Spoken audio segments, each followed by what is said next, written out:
When looking for the king of podcasts, you're at the wrong channel. Well, excuse me! Looking for good ideas for life? You're far from good hands. Hey, bud, what's your problem? If you think the listener is always right, you're far from the right place. Out of order! Even in the future, nothing works! Hosted by a Northeasterner by birth, but a rebel by choice. Are you threatening me? If you want a host that floats between love and madness, and we know the night is always gonna be here anyway. Thinking of you's working up my appetite. Looking forward to a little afternoon delight. then play on and listen to Crazy Train Radio. All right, guys, listen to this blues riff and B. Watch me for the changes and try and keep up, okay?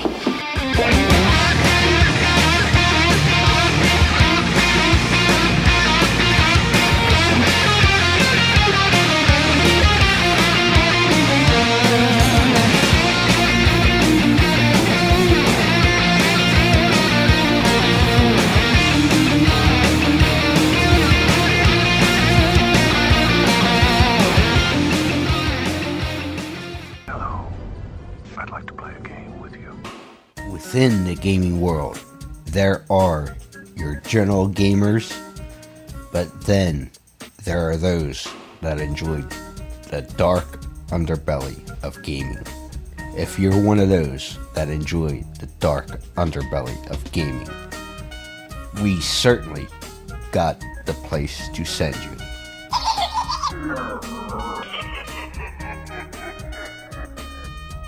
Scorpion Lair Games.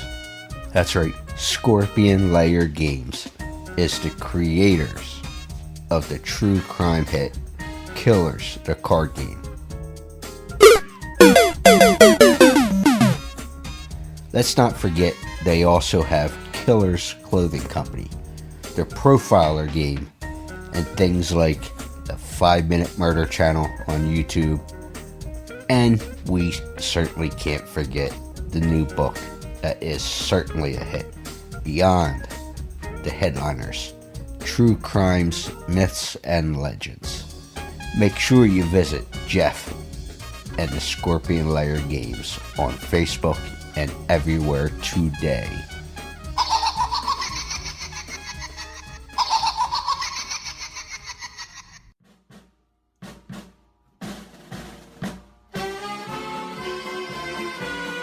Yo, this is Phil Martelli, and you're listening to Crazy Train Radio.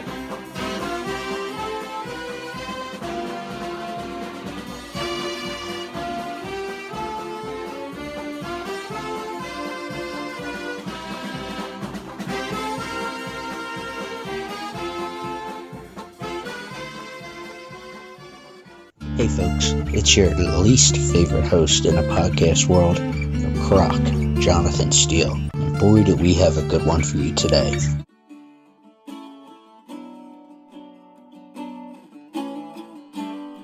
Ladies and gentlemen, boys and girls, children of all ages, this next guest certainly has a professional resume that would make anyone proud to call coaching their professional life's work. He was with St. Joe's University for 34 years and 24 seasons of that as the head coach of the St. Joe's Hawks. Oh boy! With 7 NCAA tournament appearances, 6 NIT appearances as well. He also has had some great players, like a local guy from the Philadelphia area named Jameer Nelson, who has an All-Star appearance, NBA Finals appearance, etc. However, we aren't just looking at the X's and O's on the court. Let's look at the man with everything he has done, including trying to leave a positive impact with everyone he's worked with and come across. Let's go ahead and please welcome Coach Phil Martelli. Yeah, baby. Coach Martelli, how are you, sir? Doing fine, thank you. How are you? Oh, I can't complain. And you know what? Thank you for doing this. Let's start with something I was reading just recently and learned about, and that is the Make a Difference campaign. So I find it very interesting because, and I should mention that the Make a Difference campaign looks to take businesses, schools, teams, and anybody interested in enhancing their leadership and communication skills.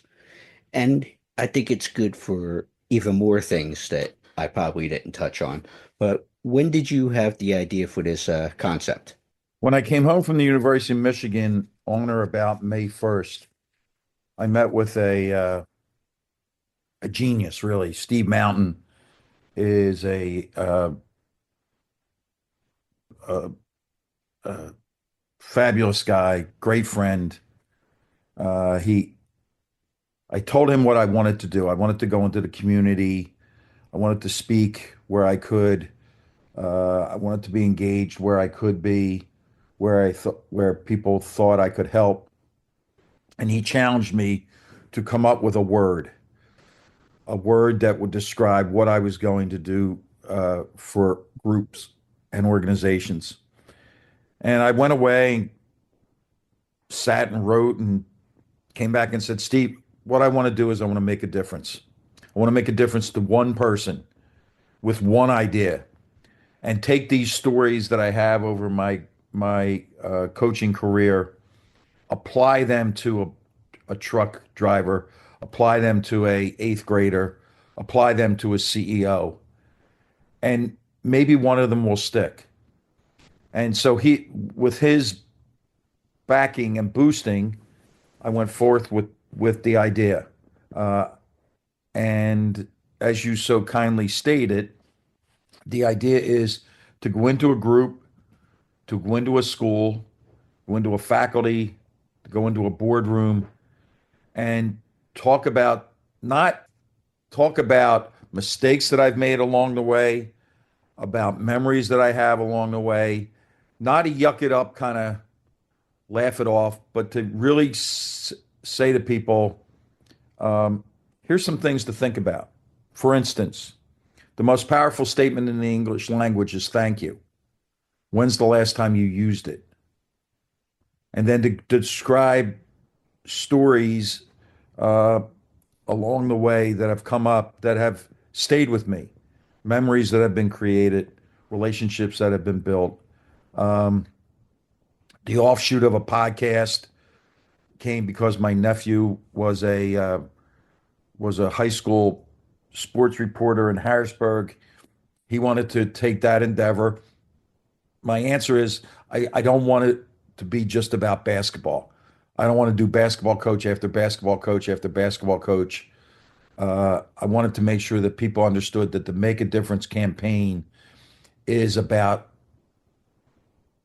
society and not just about basketball. And you mentioned there about trying to make an impact even for just one person.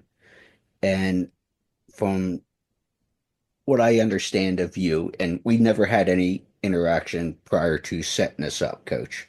And obviously, I've been familiar with your history and stuff.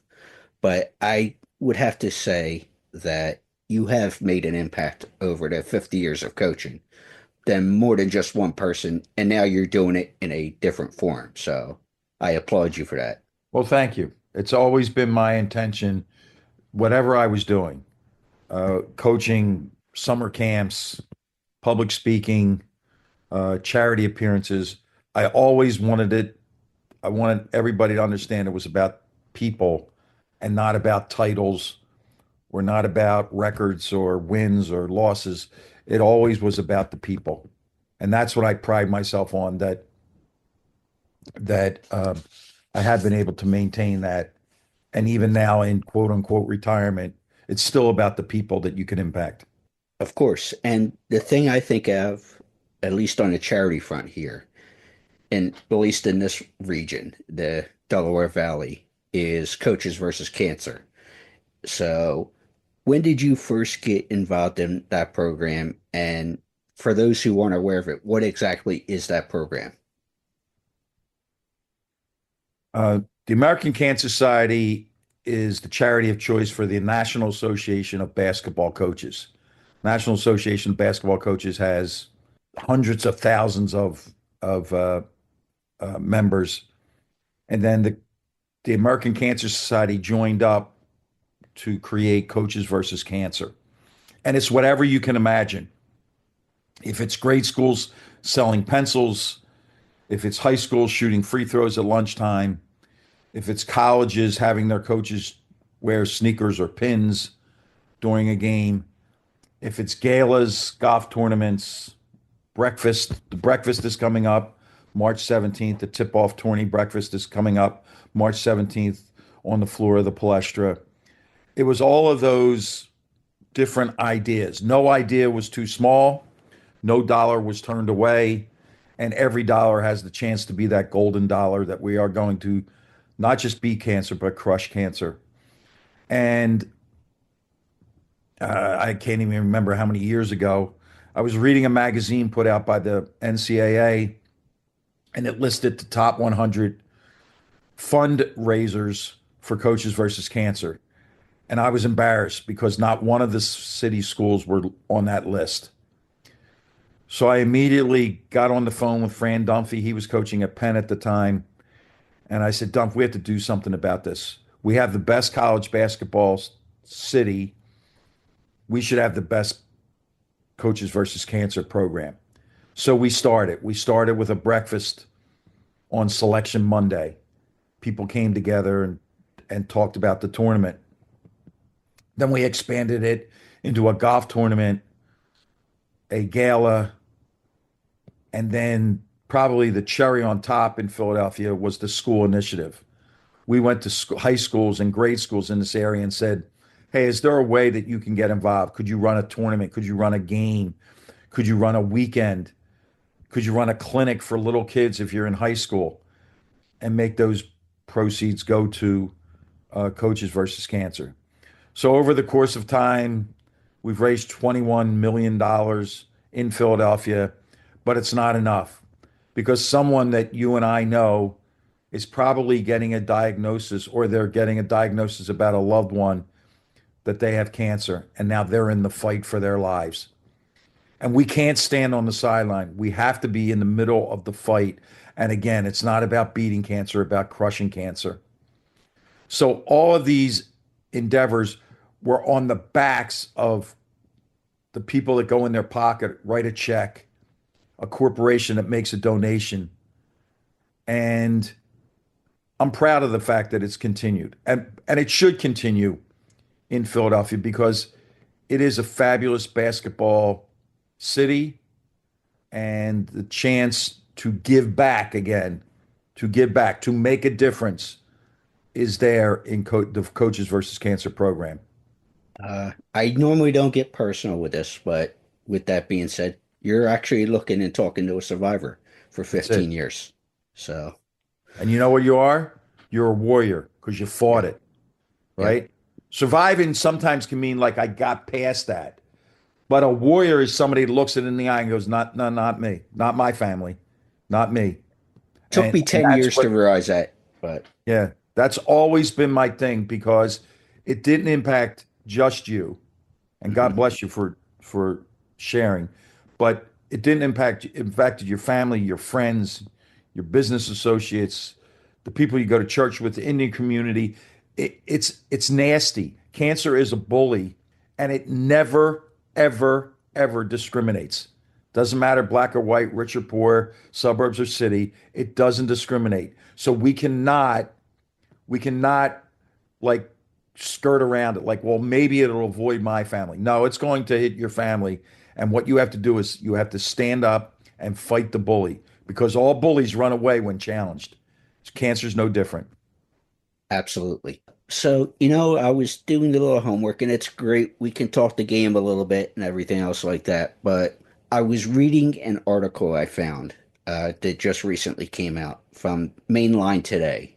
And they pointed out a particular story. And I know you don't usually like to talk to failures and stuff, but I would say it's a big life lesson, especially at that point, and probably helped you along the way the rest of the time. But there was a incident on a court where you called for a defensive change with a player of yours in high school, Yes. and you come to find out that he was deaf in the one ear and may not have heard you. So, after talking to this player's mother. So, with that being said, what kind of lesson did you pull from that particular situation? Great question. And it's almost a cliche.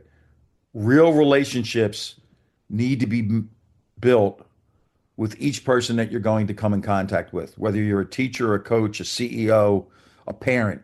You have to have real relationships. And a real relationship is, do you know all that you need to know about those that you think you know? Do you know all that you need to know about those that you think you know? And in that case, I failed. I didn't know everything that I needed to know. I had a surface relationship. I knew what year he was in school. I knew what kind of student he was, and I knew his mother, his father, whatever that would be. But that was at the essence of everybody out there is carrying a story. And without prying, if you're going to be a coach, if you're going to be a leader, if you're going to be a teacher, then you need to go below the surface and make sure that you're developing a real relationship. Too many young people today live by these machines. They live by these machines. And they'll say, I have all these friends. Just be careful, because it has to be real. And I'm glad that I learned that lesson. I truly am glad that I learned that lesson. And that's why I share it when I do my public talks. It would be, I don't want to just talk about, well, this team cut down the nets or that team. No, there's lessons every single day. We just have to be open to them every single day. And I think the other important thing on that particular topic is, and it was in the same article as well, I should mention, so I want to give them credit for it, is the power of thank you in those relationships. So folks need to be aware of that, because it's the simple things that I learned growing up.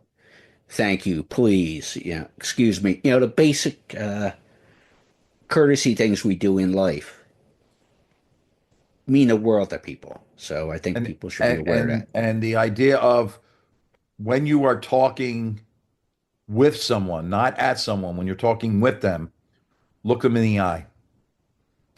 Because many times, unstated emotion and feelings come through the eyes. But if you're wandering around, if you're distracted, if you're not in that moment, you're going to miss the cues that other people are giving you. And sadly, Coach, I think that is a big thing lately in lack of communication in a lot of aspects of life. I'm not going to get political and all that fun stuff. That's not what we're here for today. But just, I think things would be a lot better if we can at least have a communication. And I'm one of those guys that I could sit and have a beer with you, Coach, or anybody else, and be like, you know what? We might not agree on whatever the topic is, but I'd rather have the beer and have a conversation with you than be able to stand up, shake your hand, and, whether we agree or disagree. But communication is key, I think. All of us, no matter what state in life, no matter what stage in life, no matter what title you have, we can all become better listeners. Your point about communicating, sometimes we miss that idea of listening is a communication skill. And because the world's so noisy and because everybody's always in a hurry, we don't take the time to listen. Just listen to each other.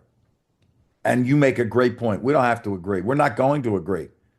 We haven't agreed forever. Like, we're not all the time saying one message.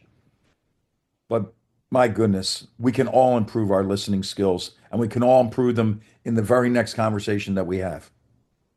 And with what I was saying with the communication, and whether we agree or disagree, whatever the topic is, I always think there's something we can take out of that conversation to further improve either ourselves, people we know, or whatever the case is in life, and not just in sports. So, Amen. Amen. Well said. but I was reading, which is scary. My parents wanted me to know how to read and write and all that kind of thing.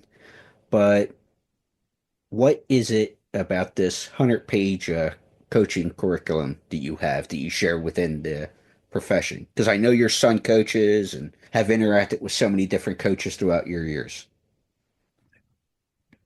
One day when I was really I had packed up at Michigan and I was headed home, I thought, what can I do to stay engaged in the game? So television is an opportunity. I didn't know what I didn't know back then, and now I've learned about the business of television and how you have to advocate for yourself to get an opportunity. And I've been fortunate to be able to do about 20 games this year. And I thought about coaches. And when you get that title, it is the greatest feeling in the world, and it's also the loneliest feeling in the world. Because not everybody knows what you're going through. Not everybody knows the decisions that you have to make. And not everybody knows how willing you must be to delegate and to trust that others will do any particular part of the job to the standard that you want to set. So I decided to just scribble down thoughts. Just things like, if you're a new coach, how are you going to deal with the alumni? What's your communication style with your administration? Is it email? Do they want you to pop in? Are there going to be weekly meetings? You need to know that. And it's not just about we're going to play man or zone, or we're going to recruit Joe but not Jim. You have to have this vision. What kind of basketball camp are you going to run? Are you interested in running a basketball camp? Are you going to do it from an LLC? Do you know what that is? Do you understand how important and vital to your job background checks for people who are working your camps are? That wasn't an issue when I became a head coach. What are you going to do about practices? Are you going to have open practices? How are you going to give back to your community? Everybody in your world now thinks you have a room full of money because you're a head basketball coach. How are you going to handle charity request? How are you going to handle your time? How are you going to prioritize your family? So I have 100 pages of these kind of questions. I don't have all the answers, but what I've offered to coaches is use me as a resource. When you have a thought, give me a call. If something comes up, and what's your practice plan look like? I'm not talking about X's and O's. I'm talking about the job that comes with that title.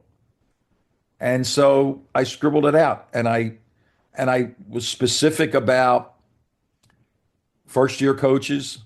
I was specific about coaches who are still trying to get their legs underneath them, coaches that maybe wanted to reinvent themselves. So I've had the opportunity to work with 3 different coaches, and it's non-intrusive. It's pick up the phone, we'll talk, and I would love to take you through the A to Z portions of coaching that people don't know, and and it's not their fault, because like I wouldn't know all the challenges with being a vice principal in a junior high.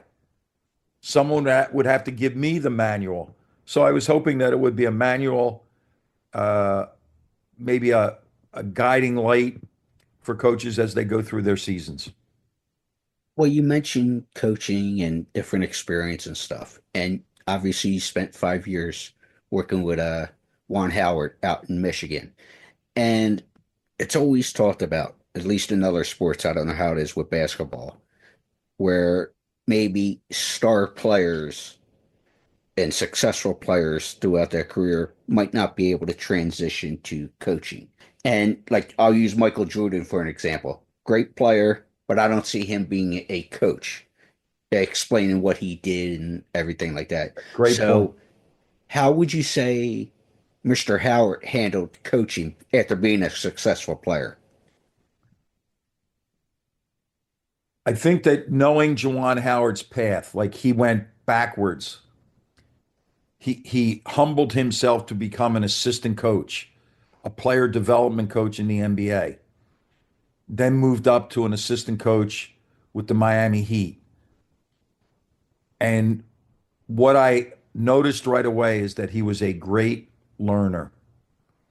And he had learned under the tutelage of Pat Riley, legendary coach, Eric Spoelstra, who will be a Hall of Famer someday, legendary coach.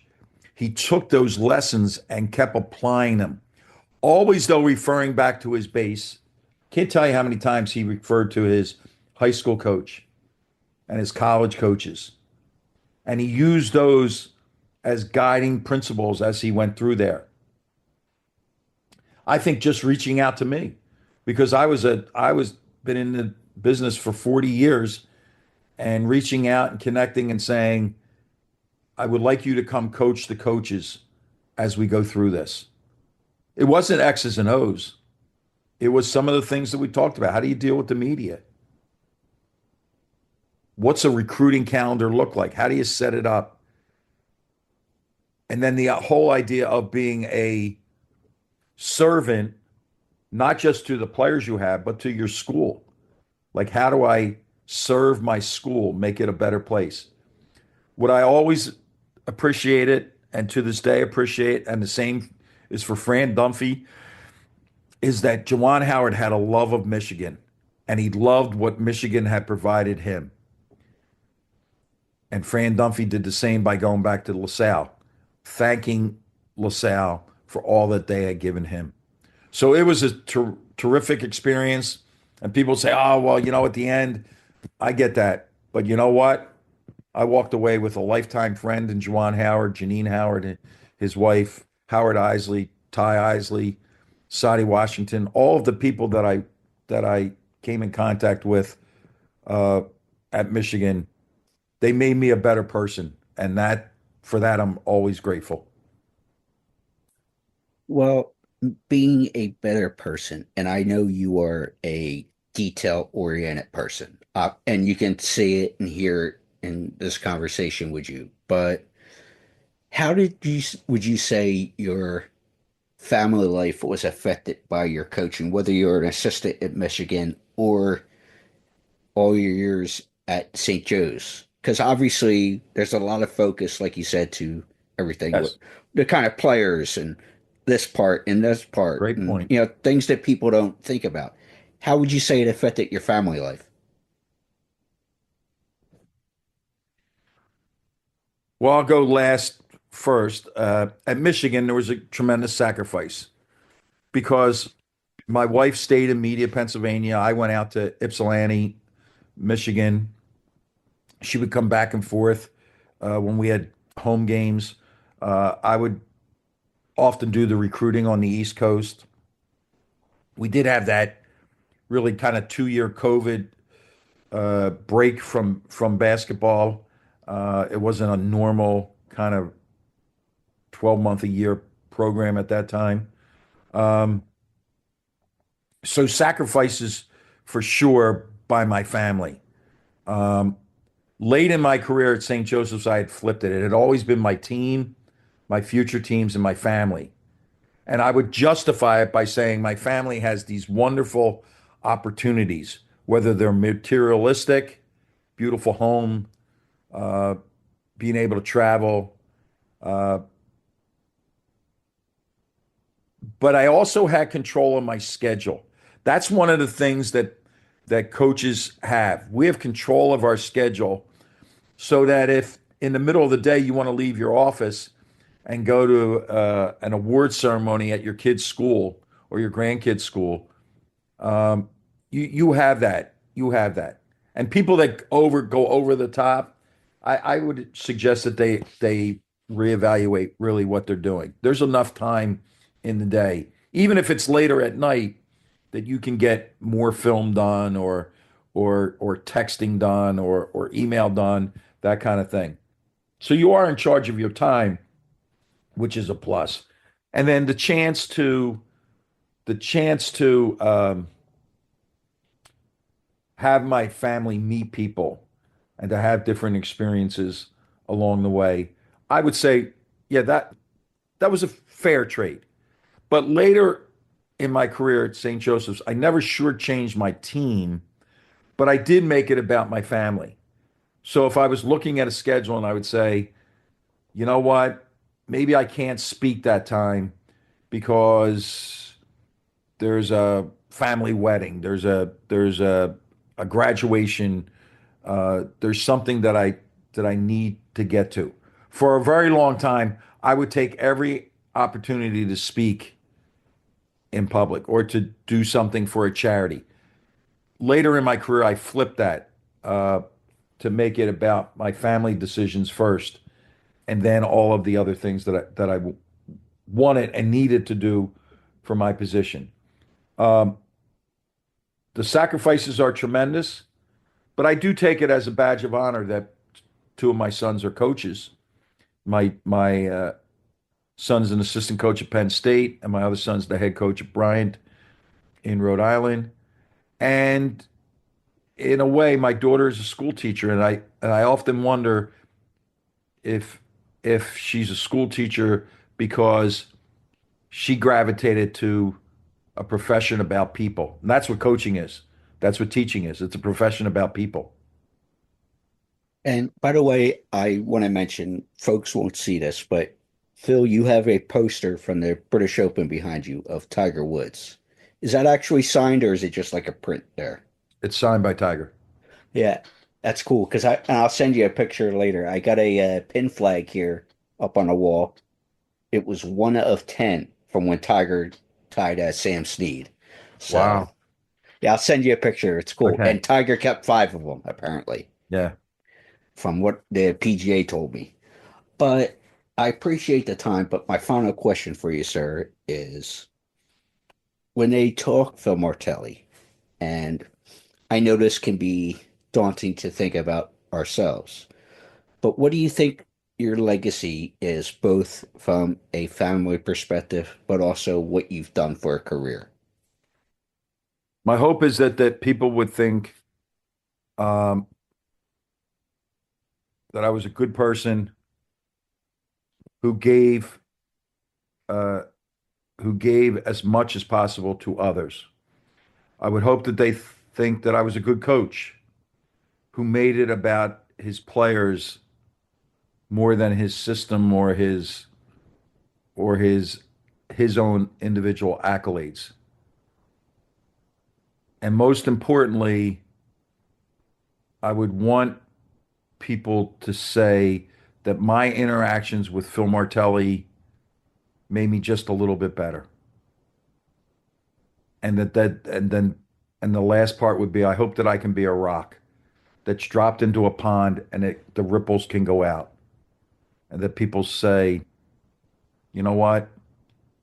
Coaching is what he did. That's not who he was. And these ripples reaching out and touching people, that's who I was. That's who I am. That's a great question. Wow. I actually like how you put that about the ripples. I'm going to have to steal that when talking with Please do. folks.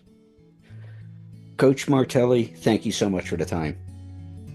Thank you for including me.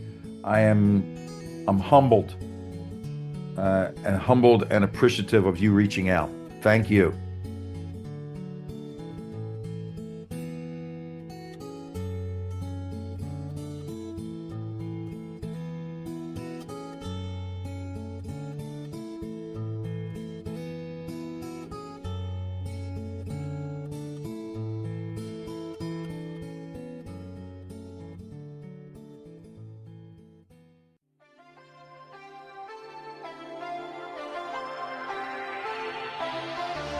Hi, my name's Amelie McLean. I play the Little Pale Girl in Terrifier 2, and you're listening to Crazy Train Radio.